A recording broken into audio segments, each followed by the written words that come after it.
wabarakatuh. Bertemu kembali dengan pelajaran biologi. Sekarang kita akan membahas biologi di kelas 10 semester 2, yaitu mengenai ekosistem.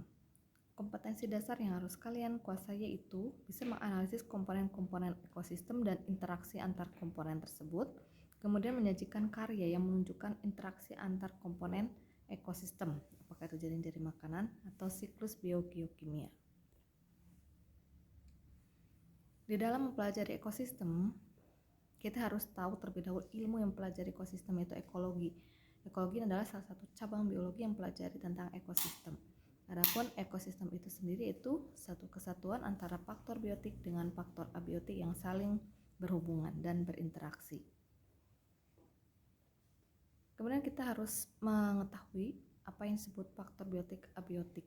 Ya, biotik itu bio, hidup, jadi adalah faktor hidup meliputi semua makhluk hidup di bumi. Jadi bisa kita sebutkan bahwa yang termasuk faktor biotik itu yang termasuk pada 5 kingdom Whittaker ya. Kemudian faktor abiotik, faktor tak hidup, apakah itu faktor fisik maupun faktor kimia, bisa berupa suhu, sinar matahari, air, tanah, ketinggian, angin, garis lintang, udara, mineral, keasaman, kadar salinitas atau kadar garam. Nah, di sini ada gambar yang menunjukkan sebuah ekosistem. Di dalam gambar ini kita bisa melihat faktor biotiknya apa saja. Ada sinar matahari, ada tanah, mineral, kemudian kelembaban, moisture ya, kemudian makhluk hidupnya. Kita melihat ada tumbuhan, ada beberapa hewan seperti ikan, bebek mungkin ya. Nah, mereka saling berinteraksi satu sama lain, membentuk sebuah kesatuan yang disebut ekosistem. Faktor biotik ini kita kenal mereka itu memiliki fungsi ya di dalam ekosistemnya. Dalam hal ini sebagai produsen yaitu tumbuhan, karena tumbuhan memiliki klorofil maka bisa membuat makanan sendiri dengan berfotosintesis. Kemudian kita mengenal adanya istilah konsumen. Konsumen itu yang biasanya yang memakan produsen ya. Kita mengenal ada istilah konsumen tingkat 1 yang bersifat herbivora langsung memakan produsen, kemudian konsumen tingkat 2 bersifat karnivora, dia yang memakan herbivora. Kemudian kita mengenal ada mikroorganisme sebagai pengurai atau decomposer istilahnya ya. Jadi ada mikroorganisme itu bisa berupa bakteri, jamur, ya, protista juga ada, kemudian cacing juga bisa ya. Jadi tidak hanya mikroorganisme sebagai decomposer dan detritivor, dari serangga juga ada. Kemudian scavenger, pemakan bangkai, misalnya burung gagak ya, kemudian babi hutan juga, dan predator, memangsa juga yang seterus sebagai parasit. Di sini ada tingkatan organisasi kehidupan atau makhluk hidup ya. Kita sudah mengenal di ruang lingkup biologi, setelah individu yang merupakan organisme tunggal, mereka berkumpul yang sama jenisnya membentuk populasi. Kemudian populasi yang berbeda akan membentuk komunitas dan komunitas yang berinteraksi dengan abiotik membentuk ekosistem.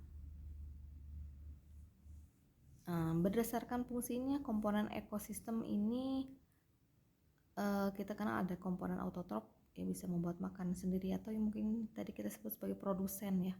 Kemudian heterotrof itu memanfaatkan bahan organik sebagai makanan yang disediakan organisme lain ya. Jadi tidak bisa membuat makanan sendiri. Kalau dari artinya katanya sih memiliki makanan itu macam-macam atau berbeda-beda ya. Nah, contohnya manusia, jamur, hewan itu tidak bisa membuat makanan sendiri. Di sini ada istilah kalau untuk autotrof itu menggunakan bahan anorganik menjadi bahan organik ya, dengan menggunakan energi cahaya. Anorganik itu contohnya untuk fotosintesis itu menggunakan memerlukan CO2 dan H2O. Nah, ini kan bahan anorganik, kemudian diubah menjadi glukosa, itu organik. Adapun untuk heterotrof menggunakan bahan organik yang sudah jadi ya, yang dihasilkan oleh komponen autotrof.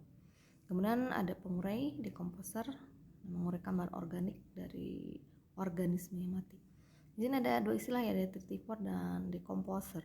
Jadi kalau detritivore organisme yang memakan bahan organik yang mati, membusuk.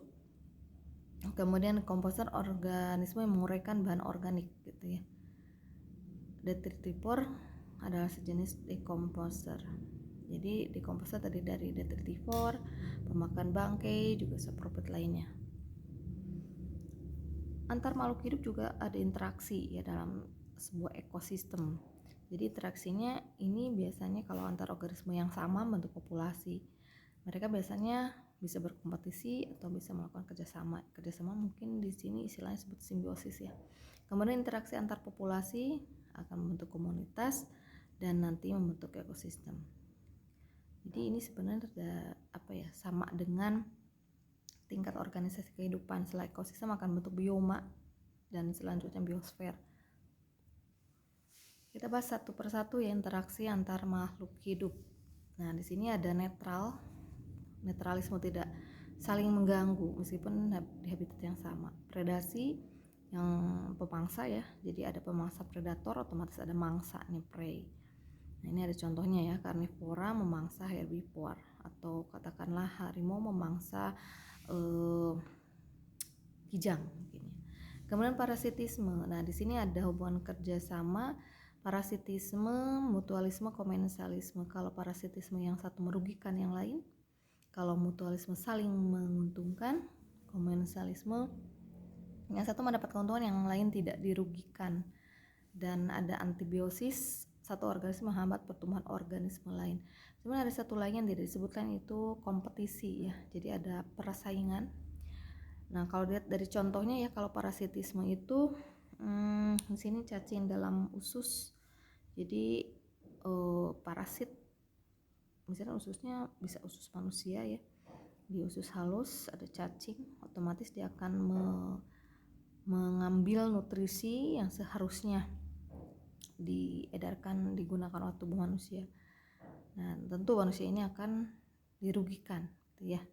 Kemudian untuk mutualisme saling menguntungkan ya, di sini contohnya itu dari SD ada kerbau dengan burung jalak, kembang dengan bunga atau kupu-kupu dengan bunga ya.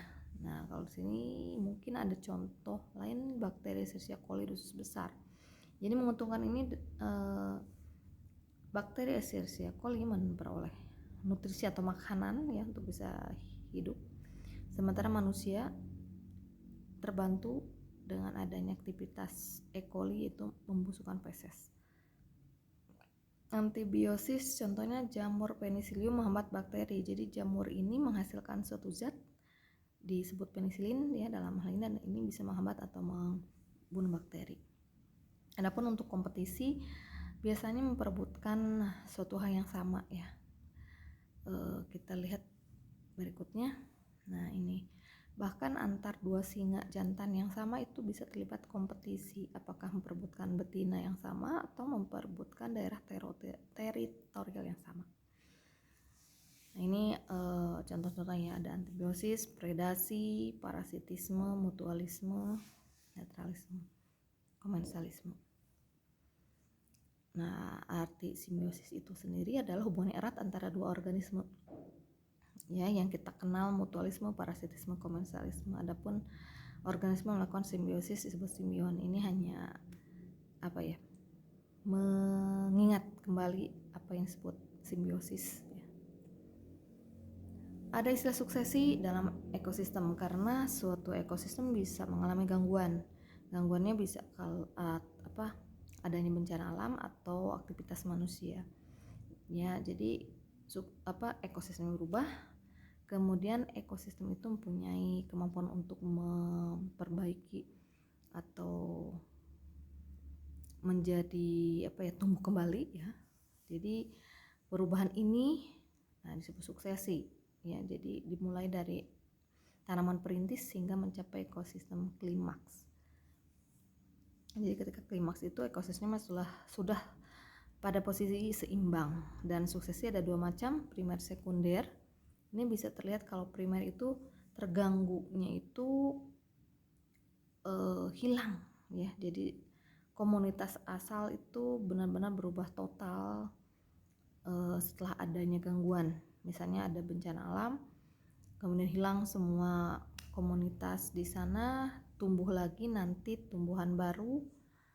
Yang pertama pasti vegetasi perintis ya, bisa lumut kerak, bisa alga, bisa lumut, kemudian nanti dilanjutkan oleh tumbuhan-tumbuhan lain ya, yang medianya disediakan oleh para tumbuhan atau organisme perintis sebelumnya ya. Kemudian untuk suksesi sekunder biasanya gangguannya itu masih menyisakan komunitas atau organisme yang tidak semuanya hilang gitu ya. Jadi ketika terjadi perubahan membentuk ekosistem klimaks, komunitas yang sebelumnya masih ada, jadi campuran. Kalau suksesi primer itu ekosistem baru yang terbentuk berbeda total dengan yang sebelum terjadi gangguan. Kalau sekunder masih ada ya, tidak seluruhnya. Ini urutan suksesi, jadi pasti pertama ada tumbuhan perintis ya. Di sini dicontohkan lichen atau lumut kerak, tapi bisa juga oleh alga gitu ya. Kemudian lumut, bisa setelah lumut tumbuhan paku ya. Kemudian akhirnya tumbuhan tersebut sebagai vegetasi perintis bisa membuat tanah yang bisa digunakan oleh organisme lain tumbuh gitu ya. Kita akan bahas tentang bermacam-macam ekosistem. Jadi ekosistem bermacam-macam ya, ada berdasarkan letaknya, darat dan perairan.